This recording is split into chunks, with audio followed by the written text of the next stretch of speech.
한 번은 마라톤 대회에서 어떤 선수가 출발하자마자 엄청난 속도로 달리기 시작했습니다. 사람들은 그를 보고 오늘 저 사람 기록 세우겠네 라고 감탄을 했습니다. 그런데 시간이 얼마 지나지 않아서 놀라운 일이 벌어졌습니다. 그는 코스를 잘못 들어서 전혀 다른 길로 가고 있었던 겁니다. 결국 그는 아무리 빨리 달려도 결승점에 도착할 수 없었습니다. 오늘 본문에 나온 유대인들의 모습이 이와 같습니다. 열심은 대단했지만 올바른 길이신 예수 그리스도를 놓쳤기 때문에 구원에 이르지 못했습니다.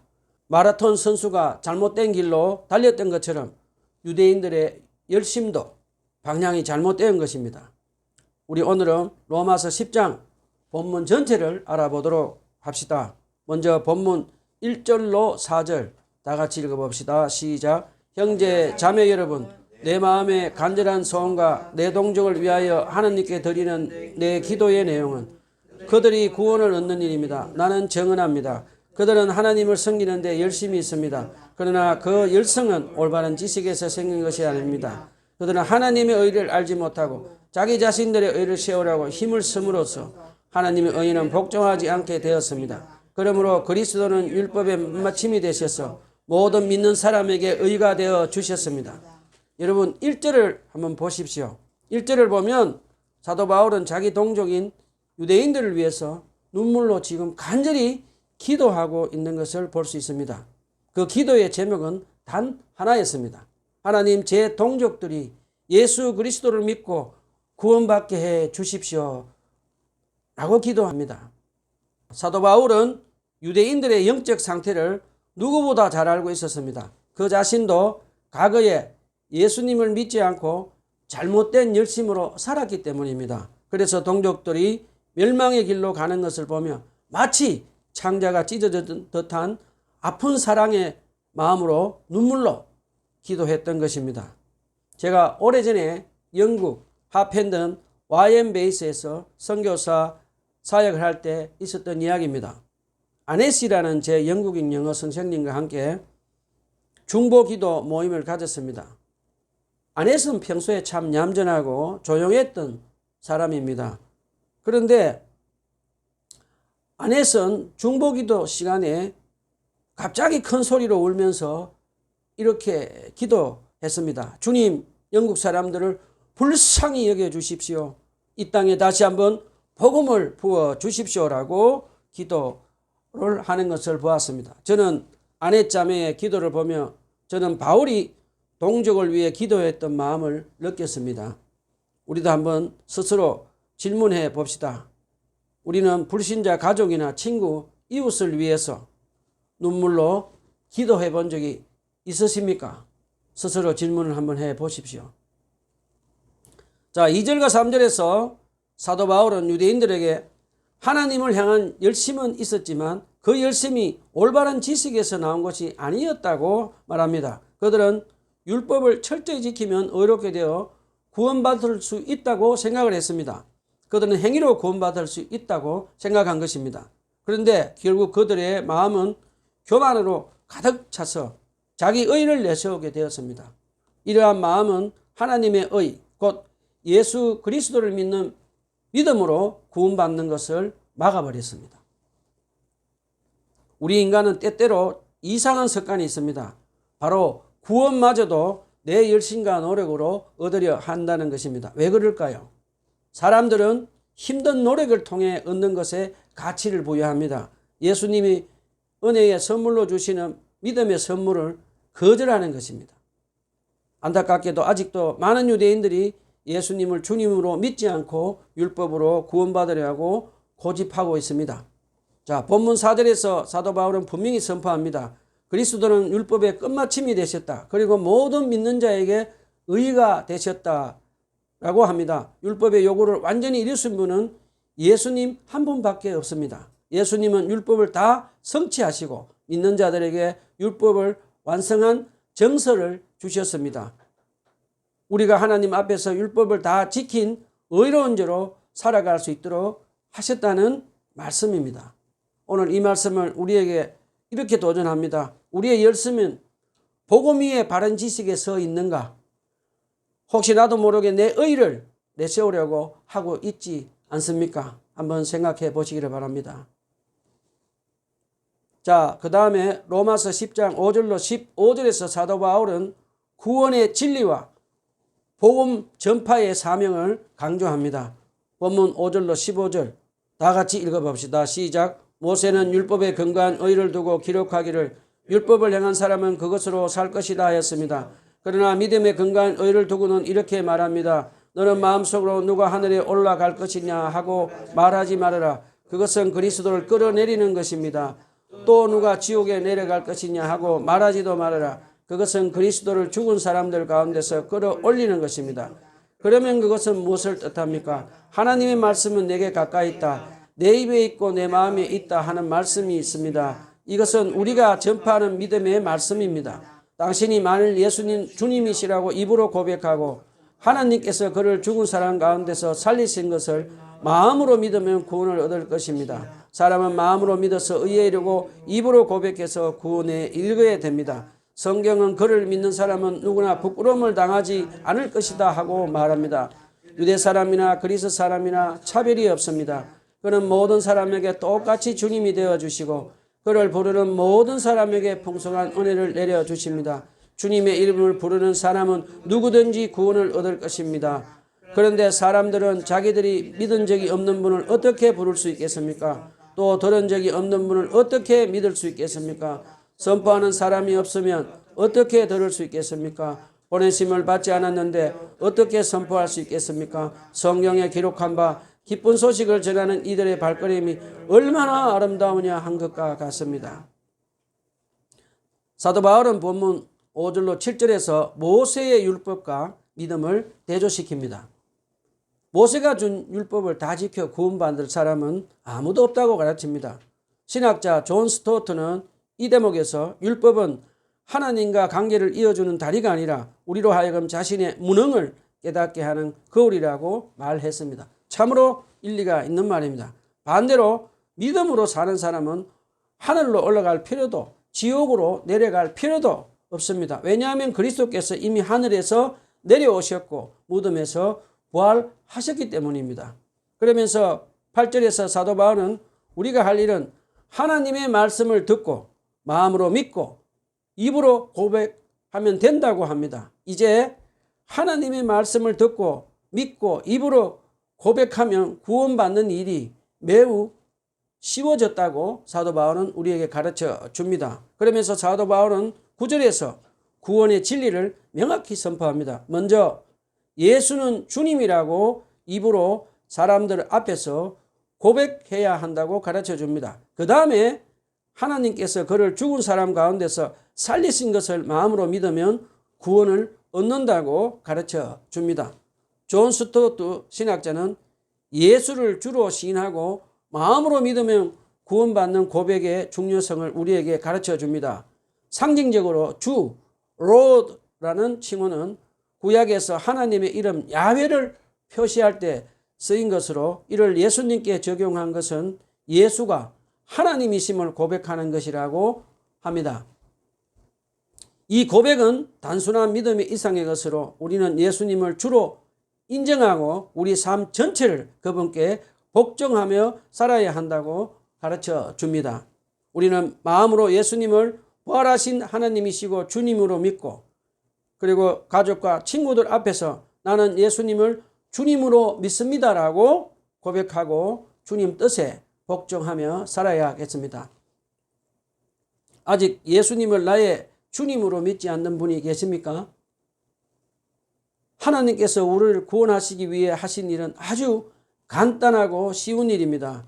수많은 율법을 지키지 않아도 됩니다. 의로운 일을 행하지 않아도 됩니다.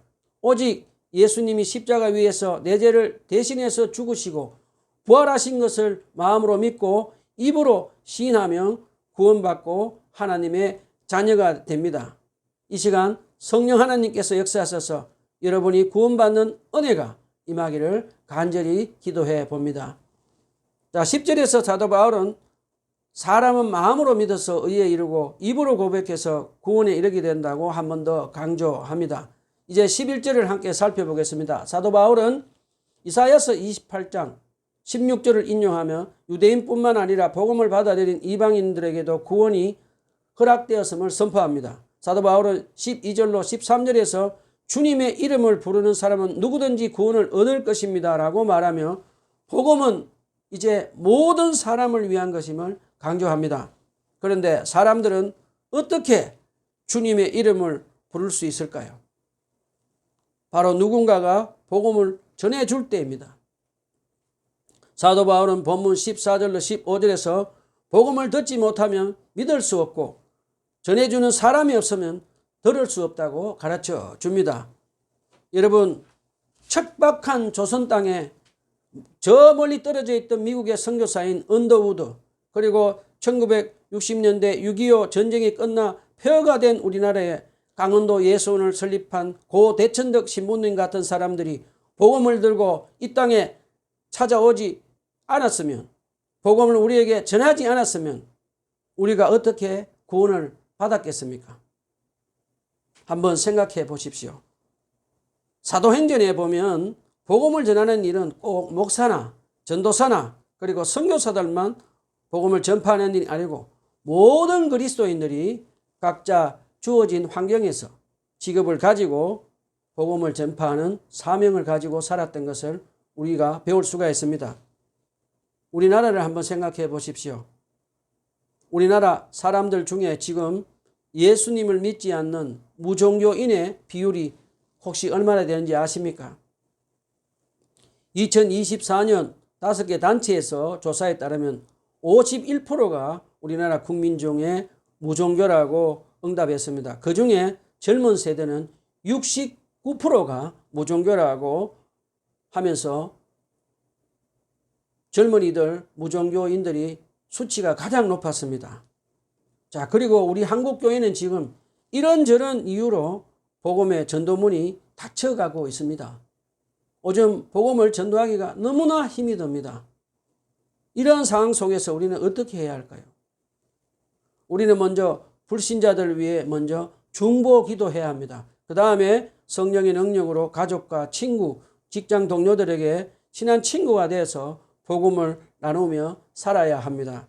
여러분, 우리가 전하지 않으면 무종교인들과 불신자들, 특별히 젊은 청년들에게 복음을 듣고 믿어 구원받을 수 없다는 것을 꼭 기억하며 먼저 사도 바울처럼 유대인들 동족들을 위해서 간절하게 눈물로 중보기도 합시다. 그 다음에 성령 충만한 능력으로 계속해서 복음을 전거하며 살아야 하겠습니다.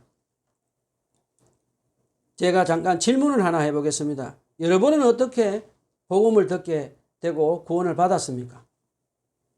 저는 오래전 고 대천덕 신부님이 설립한 예수원 공동체에서 판매한 그분의 카세트 테이프, 산골짜기에서 온 편지라는 10개짜리 테이프를 들으면서 복음을 듣고 구원받는 은혜를 누리게 되었습니다. 누군가의 목소리를 통해 제게 복음이 전해진 것입니다. 지금도 누군가가 전하는 복음을 듣고 구원받도록 성령님께서 역사하고 계시는 것 믿으시기 바랍니다. 자, 이제 사도 바울은 로마서 10장 16절로 21절에서 믿음은 들음에서 난다고 가르쳐 줍니다. 로마서 10장 16절로 21절 다 같이 읽어봅시다. 시작. 그러나 모든 사람이 다 복음에 순종한 것은 아닙니다. 이사야는 주님, 우리가 전하는 소식을 네가 믿었습니까? 하고 말하였습니다. 그러므로 믿음은 들음에서 생기고 들음은 그리스도를 전하는 말씀에서 비롯됩니다. 그러면 내가 묻습니다. 그들은 들은 일이 없습니까? 물론 그렇지 않습니다. 성경 말씀에 그들의 목소리가 온 땅에 퍼지고 그들의 말이 땅끝까지 퍼졌다고 하였습니다. 내가 다시 묻습니다. 이스라엘이 알지 못하였습니까? 이에 대하여 하나님께서 먼저 모세를 통하여 이렇게 말씀하셨습니다. 나는 내 백성이 아는 사람들로 너희의 질투심을 일으키고 미련한 백성들로 너희의 분노를 자아냈겠다. 또한 이사야는 담대하게 이렇게 말씀 전하였습니다. 나를 찾지 않는 사람들을 내가 만나주고 나를 구하지 않는 사람들에게 내가 나타났다. 또한 이사야는 하나님께서 이스라엘을 보고 복종하지 않고 거역하는 백성에게 나는 온종일 내 손을 내밀었다 하신 말씀을 선포하였습니다. 16절에서 바울은 모든 사람이 다 복음에 순종하는 것은 아니라고 말하면 우리가 복음을 전할 때 모든 사람이 다 듣지 않을 것임을 명심하라고 권면해 줍니다. 저도 한 사람에게 몇 년 동안 복음을 전해도 듣지 않고 거절할 때 참 안타깝고 씁쓸한 마음이 듭니다. 하지만 저는 마음속으로 복음의 씨를 뿌렸다고 생각하고 다른 사람이 거둘 것이라고 생각하고 성령님께 맡기며 계속해서 낙심하지 않고 복음을 전하는 일에 최선을 다하고 있습니다. 사랑하는 여러분, 우리가 복음을 전해도 거절하는 사람들이 있다는 것 잊지 마십시오. 사도 바울이 유대인들에게 수많은 핍박을 받고 살인적인 로마의 채찍을 맞고 감옥에 갇혀서도 낙심하지 않고 하나님께 찬양 기도하며 복음을 전한 것을 기억합시다. 우리가 복음을 전하다가 핍박하는 사람들을 만나도 낙심하지 말고 계속해서 성령님의 능력으로 복음을 전거하며 삽시다. 17절에서 사도 바울은 유명한 말씀을 전합니다. 그러므로 믿음은 들음에서 생기고 들음은 그리스도를 전하는 말씀에서 비롯됩니다 라고 합니다.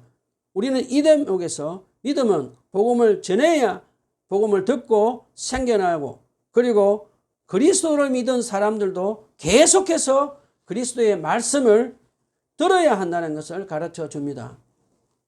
저는 이 대목을 묵상하며 강원도 예수원을 설립한 고 대천덕 신부님이 떠올랐습니다. 저는 이 말씀을 묵상하며 그 대천덕 신부님이 80세가 넘는 고령에도 매일 아침 예배에 참석하여 말씀을 읽고 묵상하셨던 그분의 모습은 제게 큰 도전이 되었습니다. 말씀을 꾸준히 듣고 묵상하는 훈련을 통해서 저는 내 마음 안에 있는 불안과 염려, 독초를 걷어내고 마음이 옥토가 되는 경험을 할 수가 있었습니다. 이처럼 우리는 말씀을 듣고 묵상함으로 믿음을 지킬 수 있습니다. 꼭 기억하시기를 바랍니다. 이 말씀을 우리에게 적용해 봅시다. 우리는 예수님의 기쁜 소식을 들음으로 믿음을 얻었고 죽을 때까지 계속 들음으로 믿음을 지켜갈 수 있습니다. 이 사실을 잊지 말고 고 대천덕 신부님께서 평생 동안 말씀을 놓지 않으셨던 것처럼 저와 여러분도 듣는 믿음을 잊지 말아야 합니다. 처음 복음을 들었던 그때처럼 매일 말씀을 듣고 가까이 하며 주님과 동행하는 저와 여러분이 다 되었으면 좋겠습니다. 18절부터 21절까지 바울은 유대인들이 하나님의 말씀을 듣고도 불순종했던 잘못을 지적합니다. 유대인들이 하나님 말씀을 불순종하자 하나님은 이방인들을 구원하여 그들의 질투심을 일으켰습니다. 그런데도 불구하고 그들은 하나님의 말씀을 듣지 않았습니다. 모세 때부터 이미 복음이 이방인들에게도 미칠 것이라고 예언이 되어 있습니다.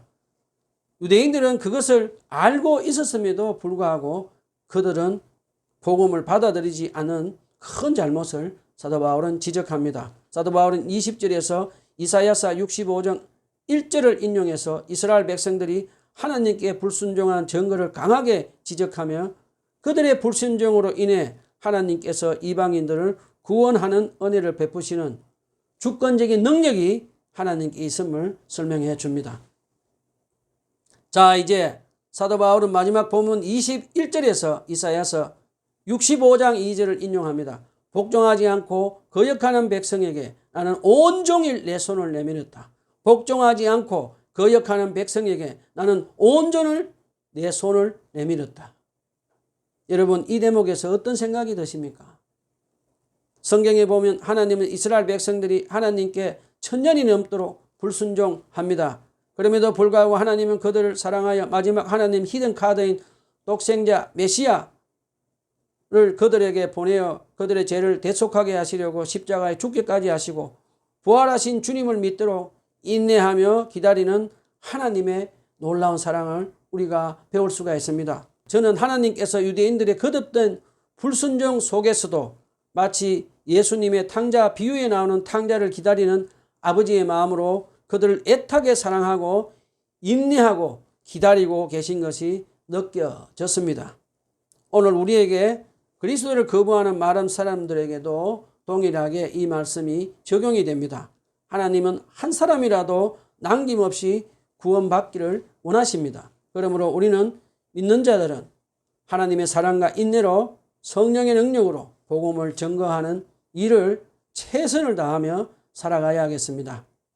자, 말씀을 정리하며 오늘 설교의 핵심 내용을 3가지로 요약하겠습니다. 첫 번째는 사도 바울처럼 불신자 가족과 이웃을 위해 눈물로 기도하고 복음을 전하는 아름다운 발이 다 되었으면 좋겠습니다. 두 번째는 믿음은 들음에서 난다는 것을 기억하며 죽을 때까지 주님 복음 말씀을 듣고 묵상하며 믿음을 지켜 나갑시다. 마지막으로 하나님의 사랑과 인내를 본받아 복음을 거부하는 사람들에게도 끈기 있게 성령의 능력으로 복음을 전가하며 삽시다. 기도합시다.